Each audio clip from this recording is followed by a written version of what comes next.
भविष्य मालिका के अनुसार ब्रह्म एकाक्षर सृष्टि का श्रेष्ठ तथा मूल्यवान ज्ञान है। हनुमान जी ने समुद्र पार करते समय ब्रह्म एकाक्षर का ही सहारा लिया था। माता द्रौपदी जी ने वस्त्र हरण के समय अपना मर्यादा सुरक्षित रखने के लिए ब्रह्म एकाक्षर का ही सहारा लिया था। यहाँ तक कि युद्ध के भूमि पर जब अर्जुन थक हार कर बैठ गए थे, तब श्री कृष्ण जी ने उन्हें ब्रह्म एकाक्षर का सहारा लेने के लिए ही कहा था। परंतु ये ब्रह्म एकाक्षर आखिर है क्या?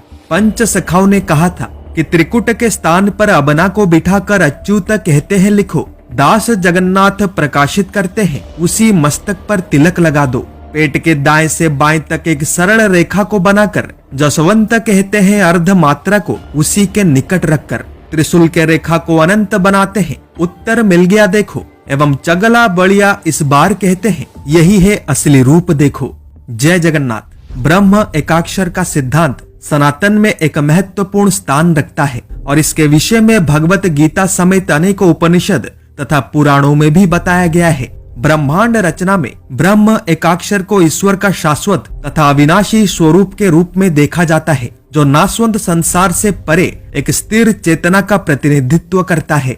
भगवत गीता के अध्याय 8 में अक्षर ब्रह्म या ब्रह्म एकाक्षर को आत्मा के रूप में दर्शाया गया है, जो नाशवंत एवं नाशवंत तत्वों को संदर्भित करता है और इसे जीवन मरण के चक्र से परे एक ऐसे अवस्था के रूप में समझाया गया है जहाँ दिव्य और अव्यक्त ऊर्जा निवास करता है। इस अवस्था को केवल आध्यात्मिक साधना तथा समर्पण के माध्यम से ही प्राप्त किया जा सकता है, क्योंकि ये सांसारिक सुख यानी लोभ मोह माया से परे है।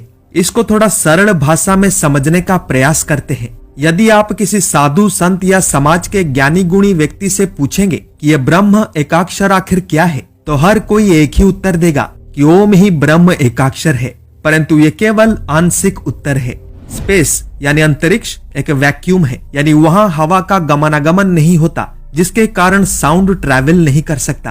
परंतु जब वैज्ञानिकों ने स्पेस के साउंड को आधुनिक यंत्रों के सहायता से कैप्चर करके उसे एम्पलीफाई किया, तब उन्हें केवल एक ही ध्वनि सुनाई दिया, वो है ओम। ओम को सनातन में इस ब्रह्मांड का सबसे प्रमुख बीज मंत्र माना जाता है। बीज मंत्र यानी एक ऐसा शब्द जिसके ध्वनि से शक्तिशाली वाइब्रेशंस पैदा होते हैं एवं जिसके माध्यम से संसार के सबसे उच्चतम चेतना को प्राप्त किया जा सकता है। ओम को प्रारंभिक ध्वनि माना जाता है जिससे पूरा ब्रह्मांड उत्पन्न हुआ है, यानी ओम क्रिएशन, प्रिजर्वेशन एंड डिस्ट्रक्शन के 3 मेन एस्पेक्ट्स को दर्शाता है। साथ ही परम ब्रह्म से सीधे तौर पे जुड़ा भी है। इसी कारण अध्यात्म के मार्ग पर रहकर ओम का जाप करने से कुछ ऐसे वाइब्रेशंस बनते हैं जो ब्रह्मांड के मूल ऊर्जा से जुड़े हैं। एक बीज मंत्र के रूप में ओम को स्वयं के ऊर्जा को परम ब्रह्म के ऊर्जा के साथ अलाइन करने के लिए तथा अंतर आत्मा के शांति एवं आध्यात्मिक चेतना को बढ़ाने के लिए प्रयोग किया जाता है। इसीलिए ओम केवल एक प्रतीक या ध्वनि नहीं है, बल्कि संसार का मूल बीज मंत्र है, जिसका बहुत ही गहरा आध्यात्मिक महत्व है। और जैसे ब्रह्म के पूर्ण ज्ञान को ब्रह्म ज्ञान कहा जाता है, वैसे ही ओमकार के पूर्ण ज्ञान को ब्रह्म एकाक्षर कहा जाता है। भविष्य मालिका के 1 लाख से भी अधिक ग्रंथों का रचना करने वाले पंचसखा अर्थ 5 महान संत अक्सर पुरी के जगन्नाथ मंदिर में उपस्थित प्राचीन कल्प वृक्ष के नीचे बैठकर विभिन्न विषयों पर चर्चा करते थे। एक दिन उनके चर्चा का विषय वस्तु था ब्रह्म एकाक्षर। अच्युत बोलंती सुण बलराम ए समस्त विचार लेख, ठिकणा अंक जहा हुदु बाहरिब श्री गुरु आज्ञा उल्लेख। अर्थ अच्युत कहते हैं सुनो बलराम, इन सभी विचारों को लिखो, अंत में निष्कर्ष जो भी निकलेगा श्री गुरु के आज्ञा से उल्लेख करो।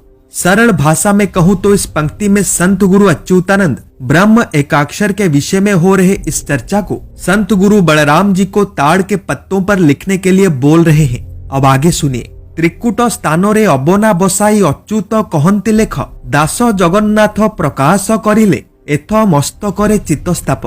बामे पेटे किली डाहाण पर्यन्ते एक गार काटिदेले, अर्ध मात्रा नहीं तू पारु से थोई जसवंत बुझाइले। त्रिशूल गार को अनंत काटिले, ठिकणा होइला अंक, आउ चगला बलिया एथर कहिले एही रूपे देख अंक।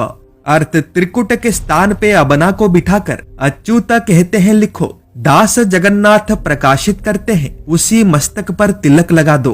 पेट के दाएं से बाएं तक एक सरल रेखा बनाकर जसवंत कहते हैं अर्ध मात्रा को उसके निकट रखकर त्रिशूल के रेखा को अनंत बनाते हैं। उत्तर मिल गया देखो। एवं चौगोला बोलिया इस बार कहते हैं, यही है असली रूप देखो। ओडिशा में पंच सखाओं से जुड़े हर एक स्थान पर आपको ये चिन्ह या साइन अवश्य दिख जाएगा, क्योंकि इसको ब्रह्म एकाक्षर कहा जाता है। ब्रह्म एकाक्षर को पंच सखाओं ने 5 रेखाओं के रूप में व्याख्या करने का प्रयास किया है, जिसमें महाप्रभु जगन्नाथ जी हैं ओमकार, जिनके शरीर के त्रिकुट पर विराजमान है गुरु अच्युतानंद, मस्तक पर तिलक के रूप में गुरु जगन्नाथ, पेट पर गुरु जसवंत, त्रिशूल पर गुरु शिशु अनंत एवं स्वरूप में गुरु बलराम, यानी दंडक, तारक, कुंडली, अर्ध एवं बिंदु, जिसका सरल सा अर्थ ये है कि जब ओमकार के साथ 5 तत्व एकत्रित होते हैं तब उसे ब्रह्म एकाक्षर कहा जाता है, जिसमें ओमकार का अर्थ है परम ब्रह्म निराकार, जिनका ना कोई आरंभ है ना ही कोई अंत।